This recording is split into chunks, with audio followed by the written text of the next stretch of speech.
Salutations peuple de YouTube et bienvenue dans la 8e partie de cette analyse du tarot Mysterium.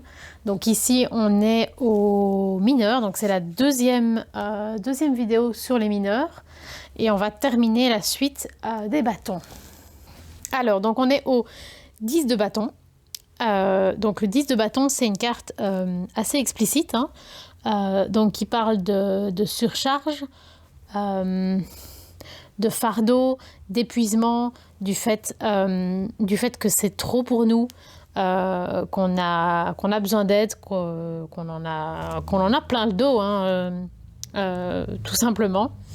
Et j'ai une seule carte pour le 10 de bâton parce que voilà, quand je l'ai vue, j'ai su que c'est celle-là que je voulais utiliser, qu'elle me plaisait vraiment beaucoup. Donc c'est pas, je sais que ça peut paraître assez surprenant parce que c'est pas très littéral comme adaptation du 10 de bâton, mais en fait cette carte me renvoie au roman Frankenstein de Mary Shelley. Donc je sais pas à quel point vous connaissez cette œuvre.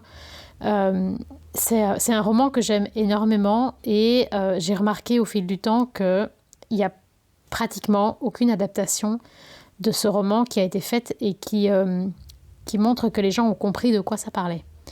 Pour moi, c'est un roman extrêmement féminin, dans le sens où il montre le fait que Victor n'assume pas du tout son rôle de parent, qu'il a voulu créer la vie et qu'il n'en était pas du tout capable. Enfin, pas nécessairement féminin, en fait.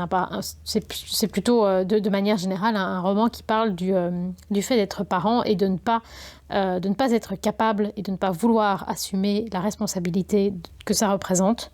C'est un roman extrêmement tragique, c'est vraiment ce qu'on appelle un roman gothique. Cette carte me renvoie à cette idée. Donc les scientifiques ont créé, c'est les personnes qu'on voit ici qui s'enfuient effrayées. Ils ont créé cette grande bestiole là, c'est probablement, j'imagine, une araignée qui va sortir de ce chaudron. Donc c'est eux qui l'ont créé. Donc c'est en ça que c'est une référence à Frankenstein. C'est eux qui l'ont créé et ils en sont effrayés. Donc ils quittent le lieu, ils l'abandonnent, ils la laissent toute seule. Donc elle va probablement traverser le même trauma que la créature dans le roman. Ici, la notion du 10 de bâton, donc c'est cette notion de « ouh, je peux pas, c'est trop pour moi », c'est pas de la créature que je parle, c'est des scientifiques. Donc dans le roman de Frankenstein, ce serait Victor, Victor Frankenstein. Donc cette notion de ouh là, non, je sais pas assumer, c'est pas pour moi, au secours, courage, fouillons. C'est vraiment ça que ça m'évoque. Et dès que c'est un rapport avec Frankenstein, ça prend une profondeur très grande. Ça s'adresse à des sentiments anciens, des sentiments profonds. Ça trouve vraiment une place dans mon cœur. Donc ça me faisait vraiment du bien de faire un clin d'œil à ce roman à travers cette carte dans cette construction de mon tarot Mysterium. Alors pour le page de bâton, j'ai également une seule carte. Donc j'ai choisi cette jolie carte qui représente les planètes, on va dire que c'est les astres dans le ciel qui ont été remplacés par des fruits. Alors ça évoque cette notion de quelque chose de léger, quelque chose de rigolo, cette notion d'idées nouvelles, de voir les choses sous un aspect un peu rigolo. Le page, c'est aussi une notion de découverte et de confiance en soi.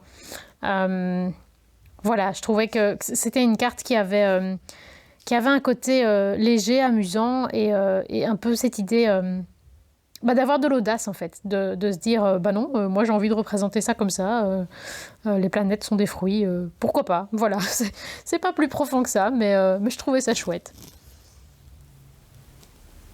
Alors pour le chevalier de bâton, j'ai également une seule carte et c'est mon mari qui m'a proposé cette carte que je trouvais extrêmement pertinente, hein. On a clairement l'idée du chevalier, on a la présence du feu, même si je sais que le fait d'associer les bâtons au feu, ça ne fait pas l'unanimité, mais c'est vrai que c'est quand même l'idée la plus répandue.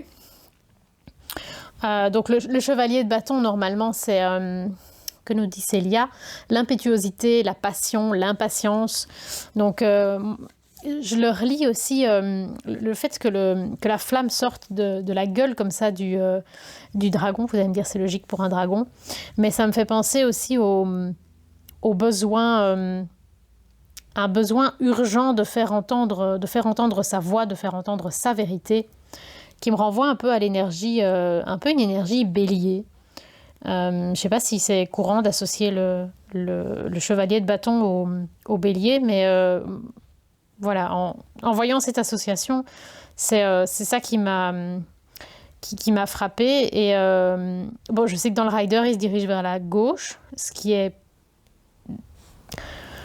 déjà bizarre, je trouve, pour un chevalier, puisque les chevaliers sont quand même souvent dans l'action. Donc tourner vers le futur et en particulier le chevalier de bâton, quoi. C'est quand même un peu le principe de l'action. Ici, il se dirige vers la droite et je trouve que c'est cool aussi. Voilà. Alors pour la reine de bâton, j'ai également une seule carte. De manière générale, les reines, c'est les cartes que j'ai eu le plus de mal à représenter. Enfin, je ne sais pas si j'ai eu plus de mal, mais en tout cas, le plus longtemps, ça a été les cartes pour lesquelles je n'avais pas les arcanes pour lesquelles je n'avais pas de cartes proposées.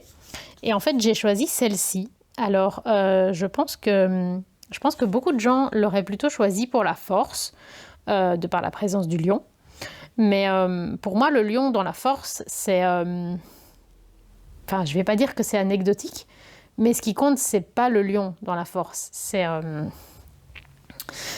la puissance de la jeune femme qui est avec le lion. Et bon, on représente un lion parce que c'est quand même... dans l'imaginaire collectif, c'est le roi des animaux. Donc il y a une notion de puissance, une notion de force. De force, oui. Une notion de majesté qui est présente avec le lion, mais pour moi, la représentation de la force ne dépend pas du lion à mes yeux. Et ce que j'aimais en fait dans cette carte-ci, pourquoi je l'ai choisie pour la reine de bâton, ce que je vois dans la reine de bâton, c'est la notion de leadership. Donc la reine de bâton, c'est vraiment une personne qui va mener ses équipes, qui n'a pas peur de se relever les manches, qui n'a pas peur de faire le travail elle-même, qui a confiance en elle aussi. C'est quelqu'un qui, comme le dit Célia, qui s'engage, qui mène ses hommes, pas nécessairement l'idée qu'elle fait faire le travail aux autres, mais voilà, c'est vraiment une notion d'équipe et elle a suffisamment de charisme et de confiance que pour mener une équipe. Et donc, le fait qu'elle était comme ça sur un bateau, pour moi, le bateau, je l'identifie quand même un groupe de personnes. Donc, dans mon idée, en fait, elle était à la tête de ce bateau et elle était tournée vers l'avenir, curieuse de découvertes, d'aventures. Voilà, je trouvais que cette carte représentait bien l'énergie d'une reine de bâton. Alors, pour la dernière arcane de la suite des bâtons, nous avons évidemment le roi. Que nous dit Célia sur le roi de bâton? Donc, Il y a l'esprit d'entreprendre, il y a la puissance, la hardiesse et un côté inspirant. Alors, je vais commencer par la carte qui va probablement étonner tout le monde. C'est celle-ci. J'ai conscience que le fait que ce soit un personnage qui est dans l'eau et qui est dans les couleurs bleues, j'imagine que tout le monde aurait pensé au chevalier de coupe, au roi de coupe. Clairement, on voit que c'est un roi, hein. Il a une couronne, il porte cette espèce de flambeau, il a énormément de prestance, de puissance, donc je pense que le fait que c'est un roi, c'est évident, mais j'imagine que tout le monde l'aurait vu plutôt en roi de coupe. Mais j'ai trouvé une carte absolument parfaite pour le roi de coupe qui a énormément de douceur, de sensibilité, vous verrez dans la suite des coupes. Donc je savais très bien que si je mettais cette carte pour le roi de coupe, d'office elle allait être éliminée. Donc je me suis dit, réfléchis à où tu pourrais la mettre d'autre. Et je me suis dit, tiens, pourquoi pas le roi de bâton? Parce que il y a quand même un flambeau, hein, même si on est dans l'eau, enfin on est sur l'eau, mais il y a quand même cette notion de flambeau. Le mec, il a pas l'air commode, hein. Il a l'air d'avoir envie d'en découdre. C'est pas un mec avec qui on a envie de rigoler. D'ailleurs, je ne sais pas s'il est... Est-ce qu'il dirige une armée qui va s'attaquer à ces personnages-là? Ou est-ce que c'est leur souverain? Ou est-ce qu'il les protège? C'est pas très clair. J'ai l'impression que c'est un... Peut-être que ces personnages-là sont vivants et que lui serait peut-être décédé en fait. Est-ce que ce serait un roi, le roi des morts? Je sais pas. Mais voilà, il y a énormément de puissance et d'action dans l'énergie qu'il dégage. Donc je me suis dit qu'en soi, il avait sa place en tant que roi de bâton. Après, je suis pas sûre que c'est lui que je vais choisir. Alors, cette carte-ci... pour moi, c'est plutôt c'est le côté du roi de bâton, mais le côté inversé, donc la carte à l'envers. Donc, l'idée d'une personne qui s'est cru le droit de couper tous ces arbres pour dégager sa vue, qui s'est approprié ce lieu. Donc, allez, le côté négatif de l'être humain, de se dire, moi j'ai besoin de cet espace, je m'en fous, je coupe tout ce qui vit là, j'ai besoin d'avoir une vue dégagée. Donc voilà, ce côté, oui, l'action est faite, le truc est emballé, hein, il a fait ce qu'il avait à faire, mais il n'a pas pensé aux conséquences. Donc pour moi, ça c'est un roi de bâton inversé. Alors, il y a cette carte-ci. J'ai un peu galéré à voir où je la mettrais. Je l'aime bien, hein. J'aime bien ce côté un peu post-apocalyptique, très poisseux, très sale. C'est un peu steampunk, hein, dans l'ambiance. On est dans l'époque plutôt révolution industrielle, mais une version un peu fantasmée, un peu horrifique. Pour moi, ce serait l'idée que le roi de bâton, donc c'est un esprit quand même ingénieux, même si c'est pas le roi le plus mental de tout le tarot, mais c'est quand même un mec qui sait ce qu'il fait, qui a construit cette créature pour arriver à s'extraire, pour arriver à prendre de la hauteur. Voilà, il y a le côté ingénieur, mais l'ingénieur pur, je pense que c'est plus le roi d'épée dans le côté projection mentale, mais côté ingénieur mêlé au côté mécano, quoi. Le mec, il l'a pas seulement imaginé, il l'a fait en vrai. Donc je trouvais ça intéressant. Et il y a encore cette carte-ci qui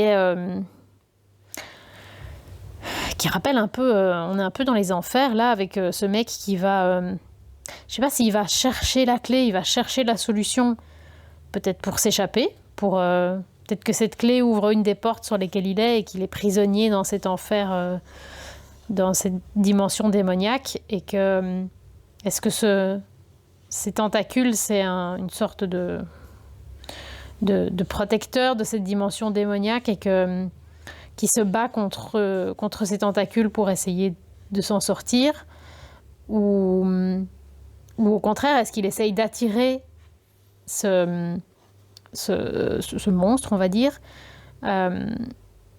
C'est pas très clair ce qu'il fait, mais il y a ce côté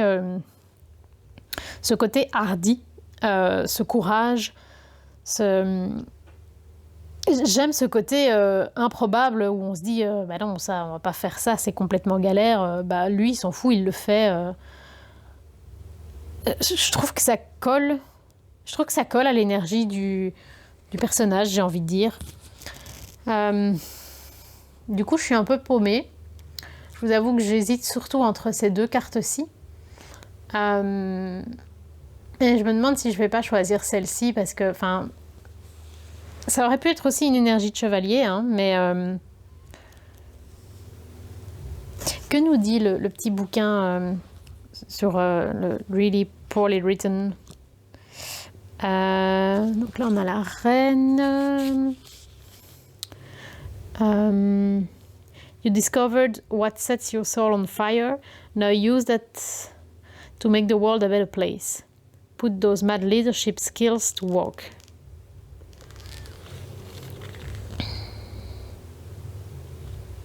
Ouais, il y a l'idée de